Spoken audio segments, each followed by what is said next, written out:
First at 6, a story you'll see only on CBS News Miami. A South Florida man who had been held at Alligator Alcatraz since last October is speaking out after being released from the detention center. Good evening, I'm Lauren Pastrana. Thank you for joining us. CBS News Miami's Yvonne Taylor is your reporter in Miramar, sharing this story about how this man managed to find his way out of what he called a nightmare. This 45-year-old Cuban man showed up here for his mandated yearly appointment almost 6 months ago. He was then transferred to Alligator Alcatraz. His wife was instrumental in getting him out of that place that he describes as a nightmare. Maikel Rojas enjoys cooking dinner with his wife at home. The couple was separated while he was in ICE custody. But one day in March, that changed. My husband called me and he said he's going to Chrome for release. Roxana Torres says she was in front of Alligator Alcatraz when she received the call. Now he wants to share his experience.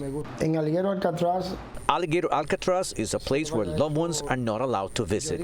Rojas says detainees have no access to attorneys. He told me the living conditions are terrible and complained about the food. How bad was the food? Rojas says sometimes the food tasted rotten because the food truck has been under the sun for many hours. He lost 45 pounds during the period he was in ICE custody.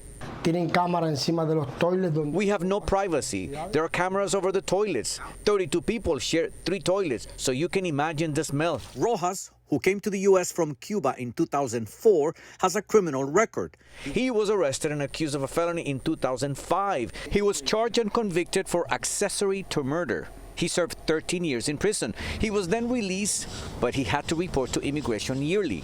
He was detained in October 2025. How did you manage to get him released? Is this because you hired an attorney? One of the wife of detained tell me, do you want to do the habeas corpus for your husband?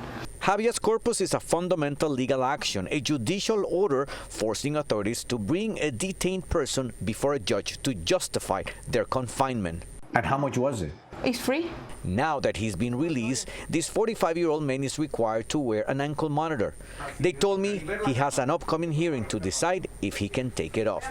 I feel happy because he's finally released, but the second part, I don't know what is going to happen with him. We reached out to Immigration and Customs Enforcement for a response. They acknowledged receiving our inquiry, but they said that they needed more time to respond.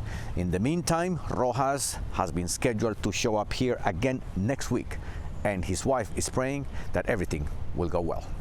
We are in Miramar. Yvonne Taylor, CBS News, Miami.